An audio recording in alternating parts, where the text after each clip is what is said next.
And here we are. We are live. Everybody, welcome to the front row seat where it's all about you because you're doing it. And I have with me today a very, very special friend that I have met a few years back. And it was a very lovely experience. And we found that we had some things in common and we had some things that we were doing that, a lot of people don't do a lot. And when we got together, it was kind of like being able to talk to somebody that kind of understands, where you're coming from.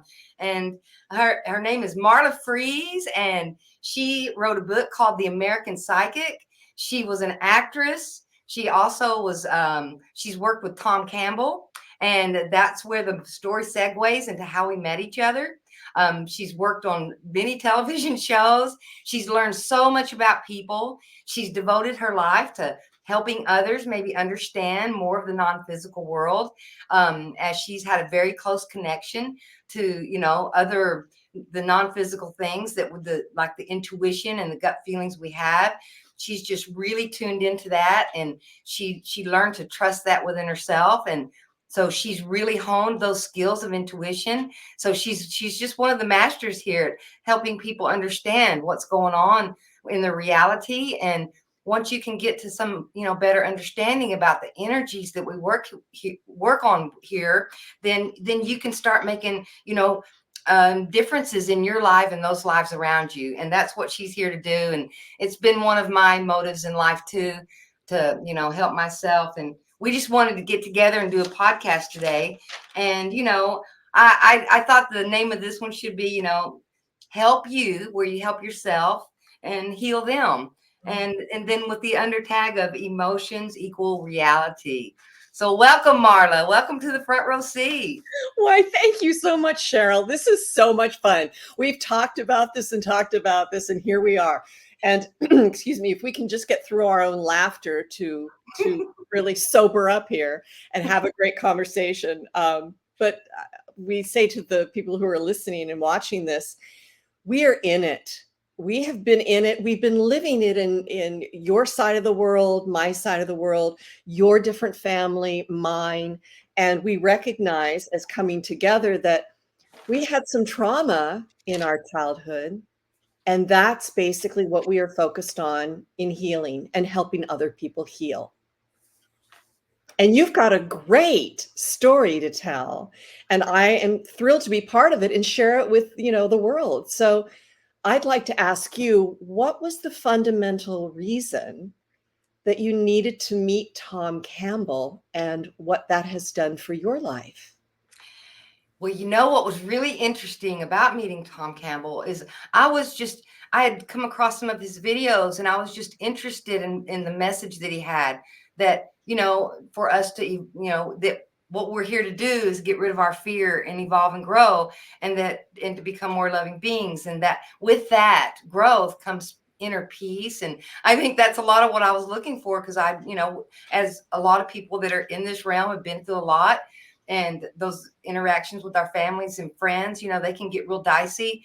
And, then you're in just like this chaos part of it. And I wanted to be able to be, a loving being here and be kinder. And I didn't want to be just always emotionally stressed all the time. And so I started seeking ways to, how can I do this? Is there a way? Can I learn, how to do it or whatever? And so I liked Tom's message, and I didn't know what Tom did or what he was. I just liked his videos. And I went to his website and I found that he did these immersives. And I didn't even meditate at that point. I didn't know what any of it was. So I went to this immersive. I didn't know what it was. I didn't even know what he was going to talk about. All I knew of him was from his videos. And so when we get there, he started giving us these talks. And so then we started doing the process of meditating and, learning how to still your mind a little bit. And he basically teaches the fundamentals of what your consciousness can do. And in some of those talks that he was giving, he started talking about family dynamics. And it was kind of serendipity, because that's what I really was after, was that information. And then he gave this really special talk where he talked about estrangement, and there was an estrangement in my family, and it was so difficult. And I was still in the estrangement at that time. And he started just telling me, well, the thing about it is consciousness if you go in and talk to your family there, then, they'll feel better about it. And then you can move things through things quicker that way. And he really just started giving me all this information to help me traverse and stair step me through the dynamics of my family that I was working in. And, my family had a lot of tragedy in it. My father got sick when he was 7 years old, which left my mother. Oh, there she is. She has 4 kids. And then my father is down. And so then she had to take care of all 4 of his children and him too, because he was down. And so then, we had a couple times we were homeless. So we really went through it as a young family, and it caused us to have to shift roles. Okay, I'll help here and you'll help there. And we were just in survival mode. We weren't able to get, much farther than that at the time. And so, after all that was over, there was some hurt feelings there, and there was just a lot of stuff there after all that.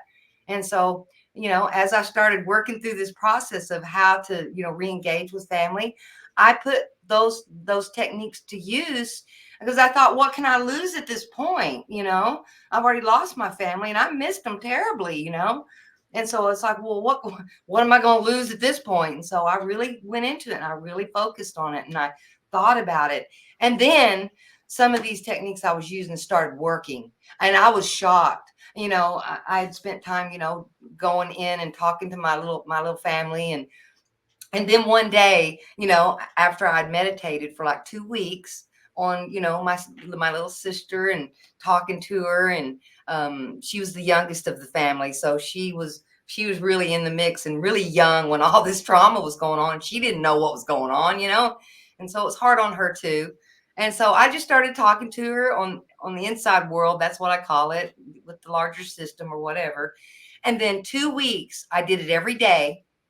After 2 weeks of doing that, I ended up going to a concert in another city, like 2 cities away, and ended up, it was an obscure artist that does these very small venues. It was not at a big venue.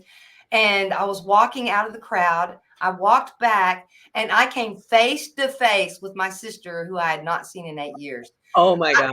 We both, our eyes just got big saucers, and we were both just going, oh my God. Oh my God. And for that, I mean, the consequences of, and how many of them had to be there for that interaction to even happen was just astronomical. And so I knew right then that something really magical was happening. And it was due to, me looking in and actually trying out some of these tricks that Tom Campbell had told me about. So then I found out that they worked, and that really piqued my interest. And I was like, okay, what else you got, Tom? Come on with it. I like that. Tom Campbell tricks. Yeah. That's really fun. Well, I want to look at something that you said earlier. We were all in survival mode. Yes. And I think that this is where many people are across the United States, as well as in Europe, and all over the world. But I want to look at just the survival mode for a second. Yes. So you recognized at a very young age that mom and dad were in trouble. Yes. And that you only had a certain skill set at that time. Tom talks about us coming in with an experience packet where it's like an acorn, and there's all the stuff in the acorn to create the oak. But the dynamic of, as I did too, knowing there was something really wrong in the family, we had to start, like I say, using a beacon, asking for help. Whether you're raised in an organized religion dynamic where you talk about God, or you are recognizing that you are asking for help. And I like to think that the LCS, the larger consciousness system that Tom talks about, sees that beacon and goes, okay, you're ready. I'm going to send you some help. You might not like it, but I'm going to send it to you. So here we are. It's my experience that we really kind of learn this in our 30s. We get to a certain point where we look back and go, oh my God, what the hell just happened? And then we want to heal this. So I want to talk about Tom's tricks. Yes. Well, they Okay. work, Marla. So it was like, Yeah. if you find something that works, well, then see, that's my direct evidence that Yeah. there's validity to what Tom talks about in his, theories of consciousness. There is validity because I have direct evidence that those tactics work. And basically, what I found was the first time is, if you are in estrangement with your family, from one of these situations where the family went through a survival mode, and then there's all these emotions that's got to be worked out later on. If that happens, then when you go into, using some of these tricks, the first thing you need is engagement, right? Or re-engagement. And I think that, estrangement, I know that it has to happen sometimes for things to move forward. And it's a very painful process also. It's like, oh, well, now I don't have to deal with that, drama around me in my life anymore. But you have this huge pain in your heart because we love our family at a fundamental level. Yes. And so, estrangement sometimes isn't always the answer. I think if I'd have known this sooner, I wouldn't have had to go through all that. I could have just healed myself and made things better. But it just worked out the way it did. So, my advice is if you can help estrangement, as long as it's not, something that's going on with, being abusive or something like that. If you're just throwing rocks at each other, then you can still use these techniques to heal that without estrangement. So that's what I think Marla and I are especially interested in, is what are these techniques?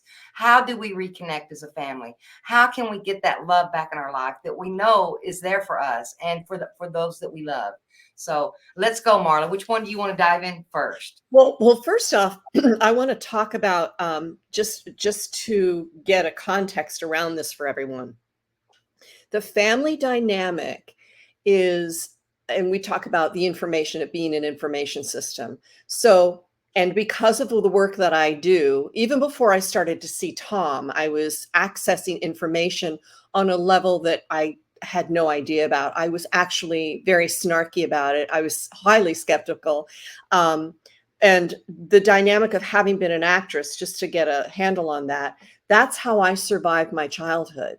My mother loved the TV, and if I could be like one of those people, then maybe she'd love me and not hurt me, because she was highly abusive. So I had skills, but I started on stage at a very young age. So I made a career out of it, but I had to leave that career because I no longer felt authentic playing anymore. I loved playing. We all love to, role play, etc. There's a lot of acting going on out there in the world. They're just not being paid for it. But the point was, for me, I knew that my father was in deep grief because of being a World War II veteran and being an alcoholic. And my mother was just pretty crazy.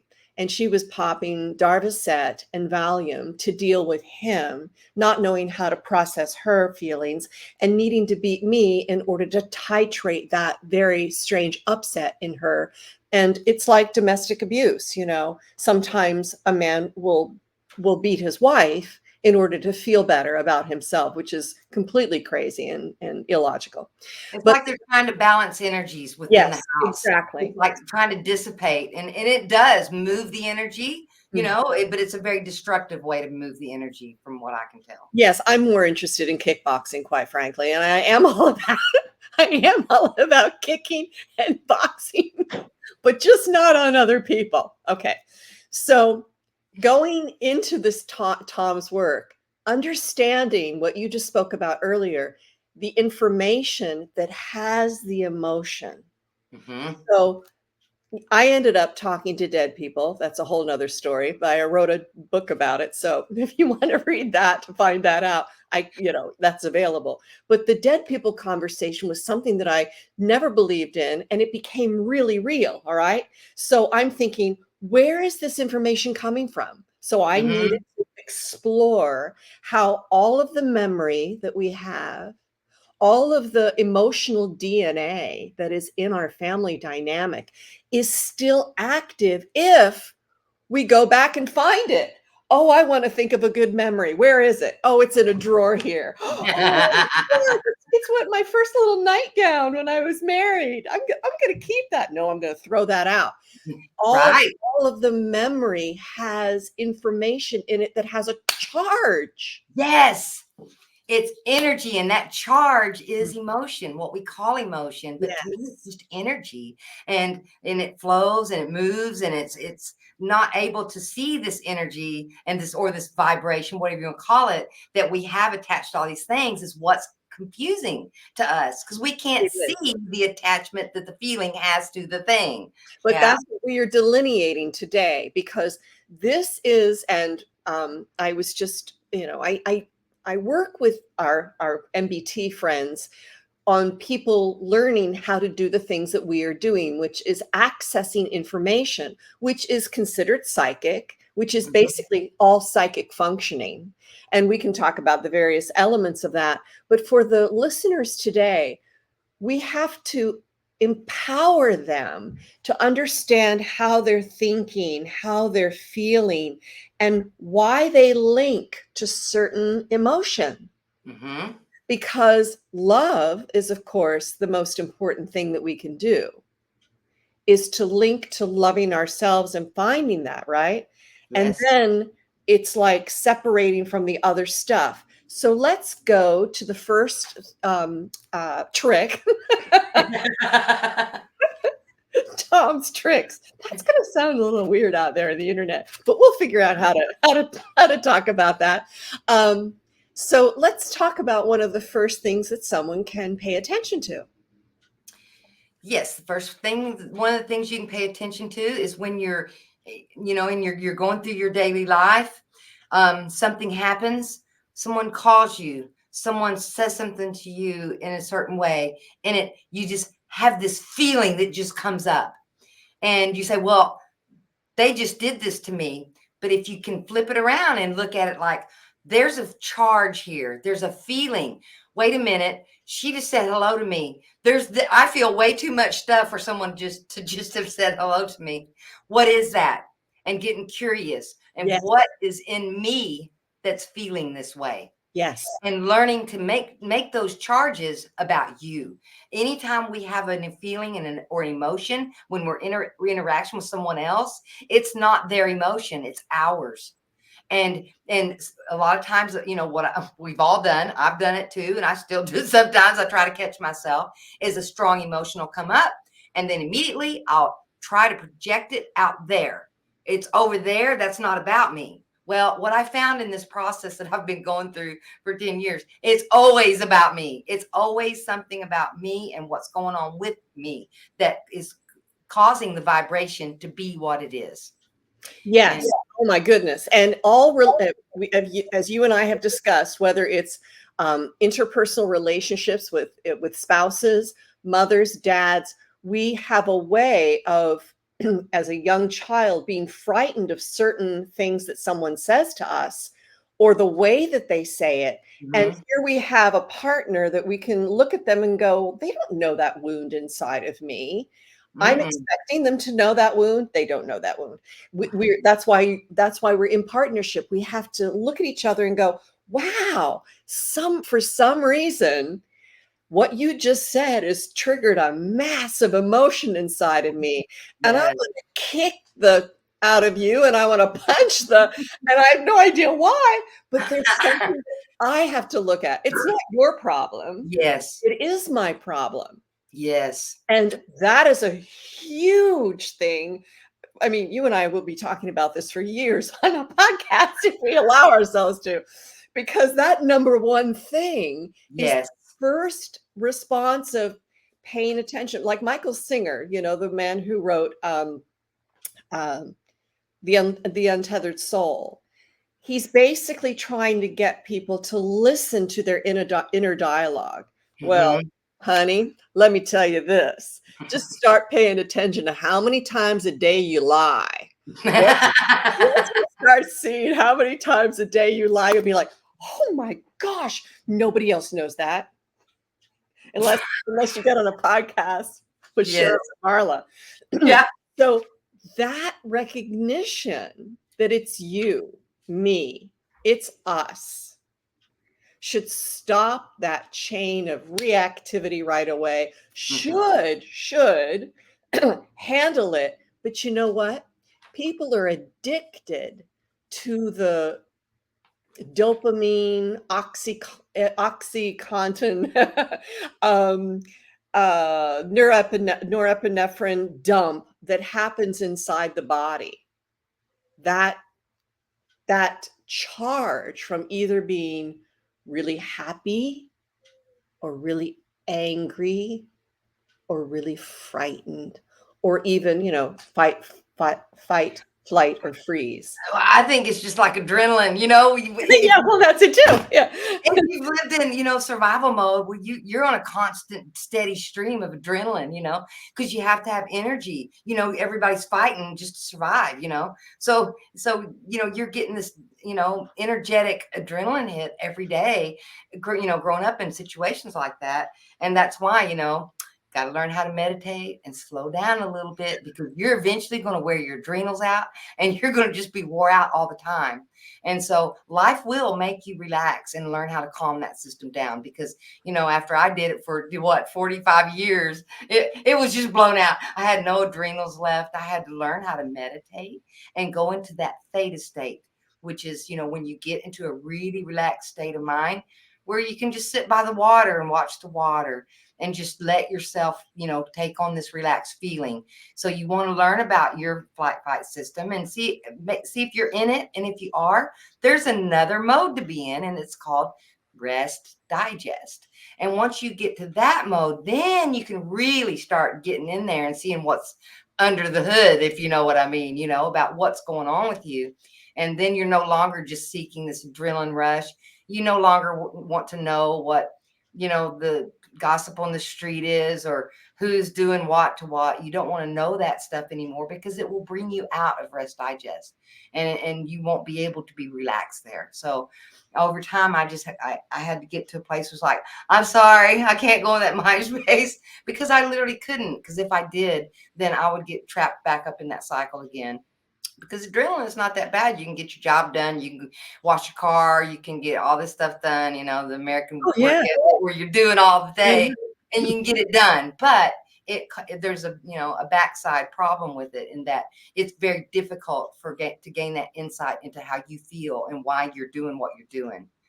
Yeah. Okay, so here's another thing. This is a little bump before we, work our way through this. It's the it's the dynamic of, especially when people come back from war. Having been raised in that family dynamic, and of course it was the 60s, well, the 50s, the 60s, the 70s, the 80s. How much war have we gone through? But the dynamic of watching people not know how to even take that step. So I've seen it where people, of course, have to medicate themselves in whatever way that they need in order Yeah. for them to get to that rest digest mode. And what you and I have learned, and I'm older than you, dear, but But what I've had to learn is, hey, drugs and alcohol are an understandable thing that happens to be a natural way that the Indians used all through consciousness and growing up until we are here right now. But it's hard on the body, and the body is the vehicle, the avatar that we have to drive. So it's oftentimes an upset, a tragic event, a terrible loss, a deep sickness that gets us into that come to Jesus moment of, this is a survival moment that I need to change. mhm, it sure is. It's it's going to bring you there eventually because it's really who you are and it's what we are, as consciousness here. I believe it because I've just seen too much. There's no going back. So, you know, um, I think it's all of it together where, you get to a point in your life to where what you're doing is no longer working. It's just not working. And, I think a lot of people have called it, like the dark night of the soul. It's where you start coming face to face with you. Because if you're not working on this stuff and you've got a lot of this negativity within you and you don't carry a good vibration, you can't bring up love and have a loving vibe for other people. You're just in this constant fear state. What happens is that you're going to have a dark night of the soul at some point, and it's a very dark place that you go to because you can start seeing who you really are. Because this place to me is like looking into a giant mirror, and when you see those darker places in yourself, it's hard not to beat yourself up, but that's why we're here, so we can grow past that stuff. And I think this place works really well at doing that, because along with the dark night of the soul, that's when the other piece comes in. And this realm that we are in, I believe, is aware of us, and I believe that it has intelligence, because when I was in my darkest place, I even said it in my mind. It's like, okay, I need some assistance here. I am, I need help in this area. So I'm going to look around and see it. And it just showed up. And Marla was one of them that showed up. And she texted me that same day when I said that. And she had been through the exact same thing that I was going through, and knew where I was. And we were able to talk my way out of there, and Yeah. it's just been a wonderful process of growing up and growing and getting better within me. And that's helped heal me, so I can help others out there, my family and stuff. But the dark night as a soul, it has a lot of fear in it, because it really feels, because I think what you're doing is you're feeling all of those vibrations of the fear that you carry within yourself. And so you're feeling that fear, and it seems like there's no way out. There's nowhere to go. Well, where do you go? What do I do with this? But those fears, as we go through life, each time we experience that fear, it makes it a little bit bigger. Then if it happens again, then it gets a little bit bigger, until you have this really big fear of this thing. And then the only way to get rid of it is to stair step it back down. And each time it comes up, you face it with courage and go, yeah, that's mine. I feel fear because of that. But I know I'm not in that situation anymore, and it's going to be okay. And then there's the other process that we'll probably end up talking about too, Miss Marla, so we can get to the other side of that one. But yeah, the dark night of soul. And it's like, there's nothing to fear, because in this place, when you're down, and when the student is ready, the teacher will show up. And I've had several just show up. I've been out in the world and stuff get really glitchy. And then I just go, you know what? Everything always works out for me. I know everything's going to be okay. And guess what? Whatever I needed, it just shows up out of nowhere in some of the Yes. craziest ways. And so I just don't resist and go, okay, this is what we're doing. And Well, just we're here. We're here. I mean, We're my gosh, 50, 60, some years old, we're here. So Yeah. we've survived all of Mhm. this time.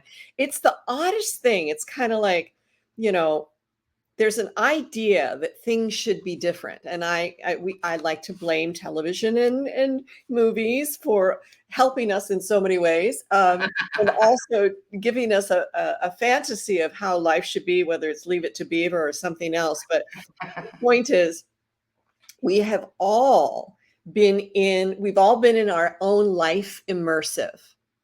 And Yes. each side of that is when something does come up and we've never dealt with it before, sometimes we don't have any charge around it. It's like, oh, what's that? That's interesting. To be curious about something and Mhm. to consistently be curious without needing to be right. I mean, my goodness, there's so many people that are well educated that will tell you, I don't need to be right. I'm always learning something. And Yeah. Tom is he's that father grandfather dynamic buddy, great husband, possibly, who that we didn't have, who really can show up and walk us through and guide us. Now, some people might call that a cult. No, he's a consciousness that has come into our world. And this is the thing, it's like the dynamic of deceased loved ones. You can go to that information and you can have a joyous moment. You could go to that information and have a scary moment and start to get upset. And then you can go to that loving, dynamic moment of, oh my God, the only time my mother would let me help her is when she was dead. And there I was in the funeral parlor talking to her like, don't worry, mommy, everything's going to be all right. 8 years later, we were both strong enough to communicate to each other through that experience that this larger consciousness system allows for some reason to help. Mhm. And the reason, that some reason, is to heal. Yes. and it's healing of self, and really it's all, to me, the self is consciousness, so it's really all about, the process, the journey back to self and back to your connection with the larger part of you. And Yes. because I believe that on a fundamental level that we're all connected together, and because of that, we have these, horrible, these feelings that are really not good when we have these separations with people that we love, because underneath it all, we have these really strong bonds with them. And me and my mother, we had one of the funniest moments we ever had when we worked through all that piece. And it was so hard that we both had monsters coming out of every corner in the kitchen cabinets, and it was just such a mess. But when we finally got to that where we could connect with that deeper love that was in both of us for each other, we were hugging and we both just busted out laughing. And I whispered in her ear, I said, "Thank you, Mom. You are my biggest growth here, and I appreciate you. I'm sorry it was so hard, but I have grown the most because of our relationship. And as hard as it was, it still made me into a better person. And I thank you for that." And I said, "You weren't very nice sometimes, but neither was I." And then she says, and then she says, she started laughing, and it was just that gut laugh you love, especially a mother that's been through a lot of trauma like she had. And she was just really tickled. And she said, "Yeah, it was my best relationship here too."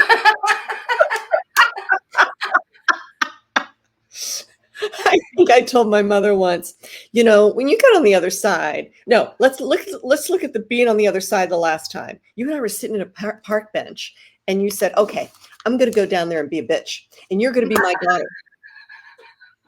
And you and I are going to have the greatest relationship ever. You're going to learn so much from me." And I'm like, "Really? Do I have to be the daughter? Really?"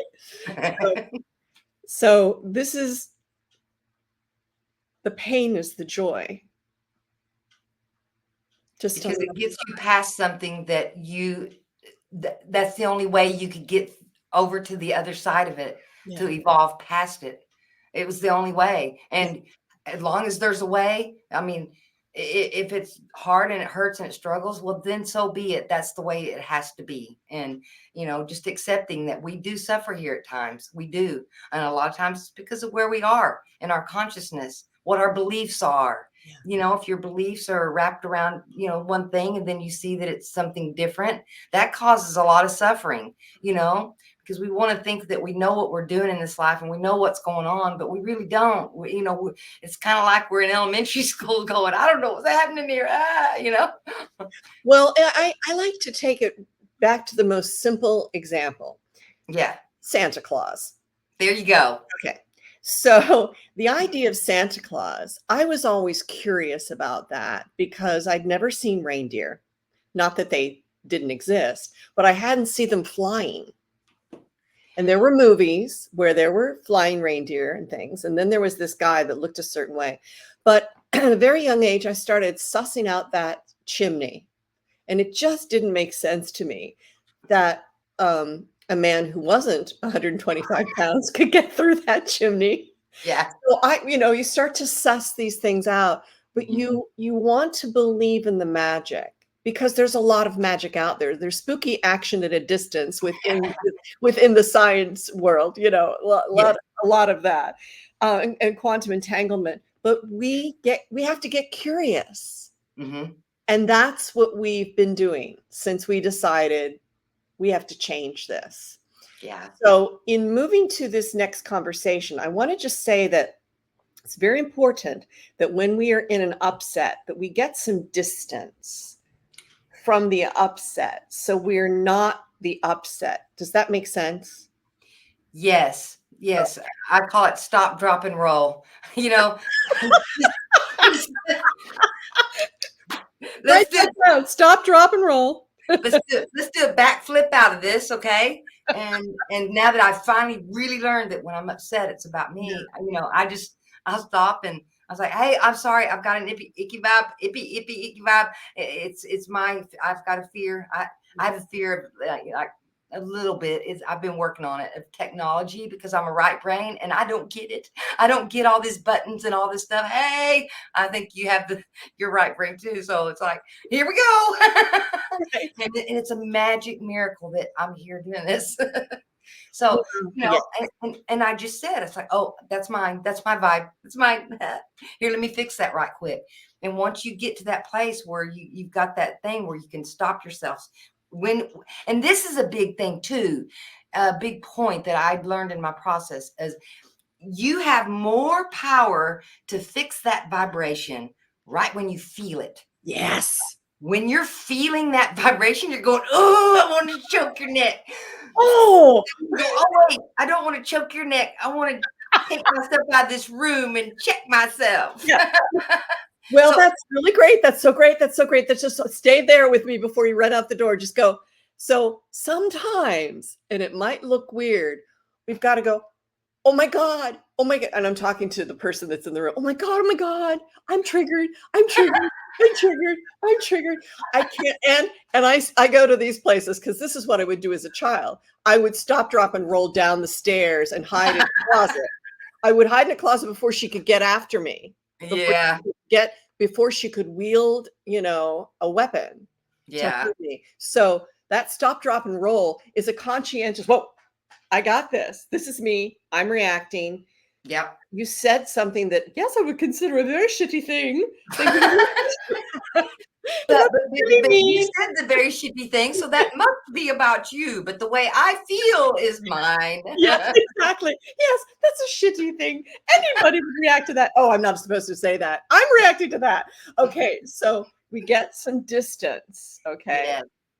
And then And tell the person what's going on, because when you tell them, because they can feel the vibration of it and it can trigger them into their defense mechanisms. Say, okay, I feel you being upset. Do I need to defend myself here? And you say, no, oh, no, belly up. Everything's okay.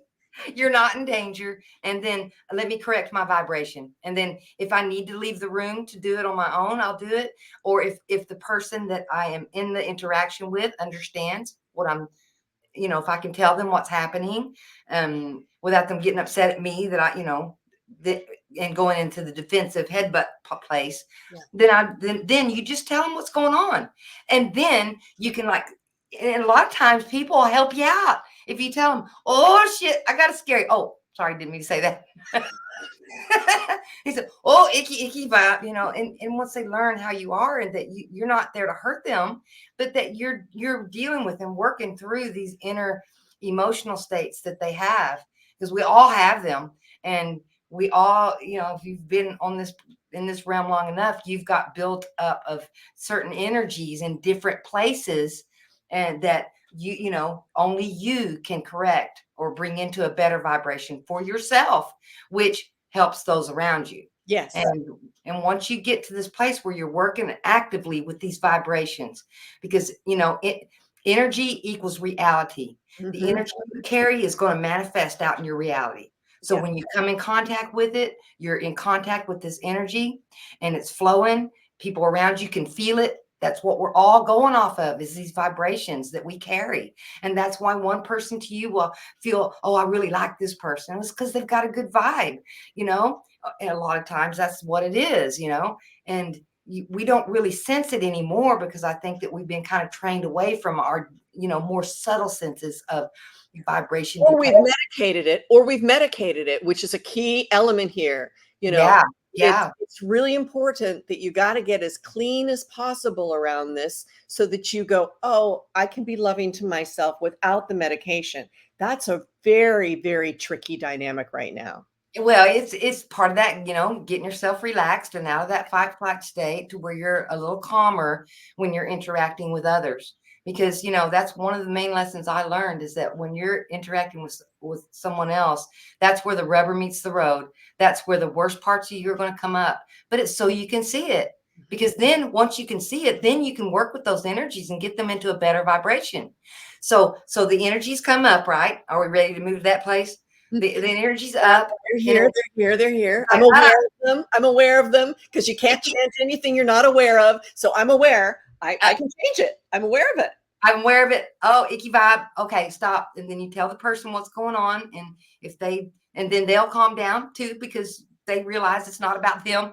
And you can even say, it's not about you. You had nothing to do with this, which is true. You know, even if they did say something sniky or snarky, even if somebody did do that to you, they still didn't have anything to do with how you feel.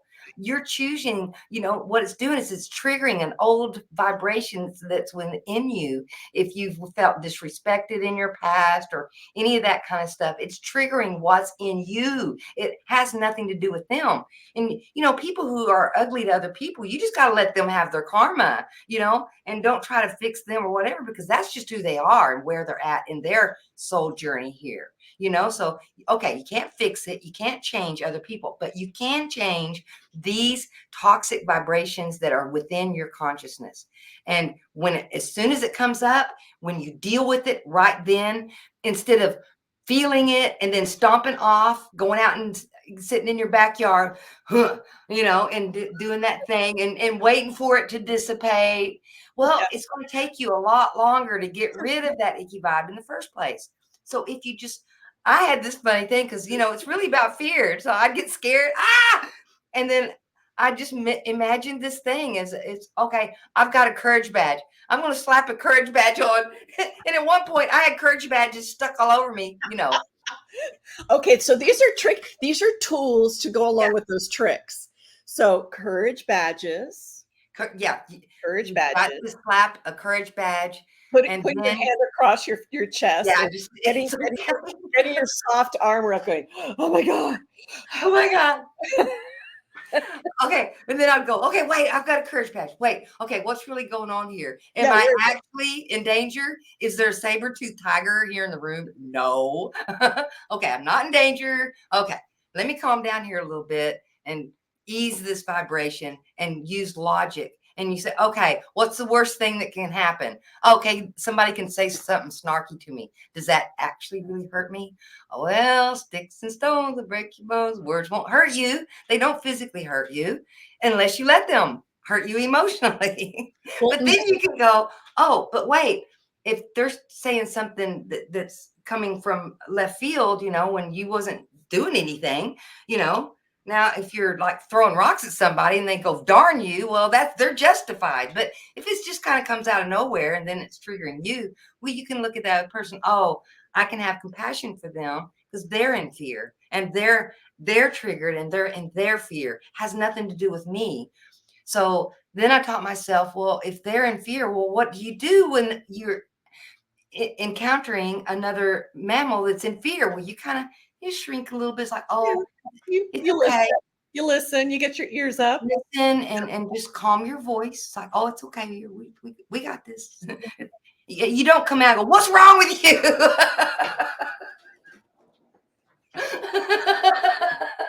Well, And then they go, wow. or just I'm thinking of the humor thing of like, you know, if you could just watch me drop, drop, what was it? Drop and roll. Drop and roll. Just drop and roll out of the pit. And, you know, you might break a bone, but at least there's humor attached to it, right? Yes. Oh, crap. And the learning this stuff is so hard sometimes and it's scary, but you got to keep the laughter in it if you can, because if you can laugh at it, because some of it really is funny. Some Well, of the yes. experiences that we have, it's really funny. And when we give ourselves some time and some distance around it, it's a lot easier to Yes. reevaluate and revisit again. Yes, it is. So that's just, you know, that's one and maybe a half of the one trick and tools we have based on our experiences together. Yes, we've really, you know, worked hard at exercising that courage muscle. Marla and I have been through a lot of different experiences with a lot of different people. And when you work with a lot of different people, well, of course, that's going to bring our stuff up too. So we have to look at our stuff too as we, you know, help you heal them, because when you're healing you, then that's healing everything out here. And when you're stopping in the interaction as it's happening and you're dealing with the way you feel, emotion equals reality. When you're dealing with the way you feel, once you can get to that place, then you can really shrink down those fears that you have in there. And then what ends up happening, it gets to the point where someone can say anything snarky to you. Well, it doesn't trigger you anymore. Someone else's experience or how they feel, it's not, that it's not really about you. you know it's really about them and how they feel, and if they're afraid. And I think that we all have fear at a fundamental level deep within us. And that's what this reality does, is it pulls that stuff up. But that's where our opportunity to work on these extremely powerful energies that we have here. And I think there are two main energies: electric and magnetic, male, female. These energies intertwine together. And I think that's what we're really made of, is these energies. I think that energy is what consciousness is. So I think it's all energetic. So emotion is one of the main things that we're all dealing with here as consciousness, energy beings, light beings, whatever you want to call it. It's still about energy, and the way you feel, that's an energy. And then this ties in with energy and feeling. There's one thing that Tom talked about. I don't know how to put it into a better way to say it as Tom does, is love is something that you give. It's not something that you get. You do get love from other people, but it's because they gave it to you. And when you're interacting with people, you can choose to stay, in fear, not work around the things in close relationships. Well, then you're going to be by yourself, right? Well, and then, or you can choose to, be loving and kind. And when you focus and think, and you're using this energy, this powerful energy we have, when you focus and think about someone, and you think, oh, for instance, my nephew, I have a lovely nephew named Wesley. I was like, oh, Wesley is just growing so well. Oh, and his new wife and his relationship and kids, he's doing so well for his young age. And see, and when I'm doing that, I'm feeling love for him, and that's coming out of me and going to him. He can Yes. feel it. He can Mhm. feel that. And, Yeah. and a This lot is of times he'll call me, hi, Aunt Cheryl, what's yeah, going on? yeah, yeah. So So the intent that you are having in your own mind and heart, it's like you've got to have this connected with this before this voice thing can get really activated and speak really well. When you are not connected between your heart and your brain, this doesn't go very well, right? So no, and we get into this dynamic of knowing, and this is, I think that, and I've had this in many different aspects of some form of meditation with Tom's beats, binaural beats, but it yeah, really is, you must remember that I wrote it down. It came in the other day when I was in the healing thing with MBT, the healing groups on Saturday. And not that I didn't know this, but it was such a good reminder. Much can be done by just your intent. And if you keep your intent focused and positive, which is a word that Tom always uses, if you yes, keep your intent focused and positive, yes. all of that data in the information aligns itself. And we can basically pick and choose out of that filofax. That's an old terminology, isn't it? It's the database, the filofax of consciousness of our emotions. When we are in alignment with that, thinking of our being, our loving intent, then it changes us and it changes them. Yes. And are we going to do this now, or are we going to do this in another podcast where we talk about number 2 trick? I think I think we've got enough for right now. Just talking about how to slow down this train of chaos and energy, because I firmly believe that emotions equals reality, because I've seen it so many times when I go and look at my reality. It's like, yep, I recognize that vibe right there. And I know that one, because as you Yeah. go deeper in, you'll find those there, and you'll see them out in your reality. It's like it'll just set it up. because I think that's the creative aspect of our consciousness here. I think that it's a lot more powerful than what we even can consider. So thank you, Marla. Thank you so much for coming here and having this talk with me today. I think that this is going to go really far, because as we go far into ourselves and learn how to reconnect in love, and how, you know, this vibration of love actually works, because I think all of us really didn't know what it was. You know, it's like you can say, oh, I love you to somebody, but you know, if you don't feel it, it's not really that, I don't think, you know. And so I think that getting back to that is what we're all trying to do, and getting rid of these fears and working with these fears in the moment when they happen. Now, right now, drop and roll, baby. Stop, drop, and roll. That was wonderful, Marla, and thank you so much for coming in here and doing this with me. And I'm so thankful, and I'm looking forward to doing much more work with you. Oh, look, I'm so excited. And you know what? It's funny, when I rolled my I had a pin keeping my boobs together. Well, it's not, just stop, drop, and roll and show yourself, okay? But it really is. It really is. Stop, drop, and roll and show yourself. Show people who you are. Okay, wonderful. All right. You're upset, just tell them, hey, I'm upset. You know, just be authentic, because most people will let you do that and love you through it. So thank you so much, Marla. And I'm looking forward to doing this again. Me too. And until next time. Thank you, darling. Emotion equals reality. Love you. Much love to you too. Loved it.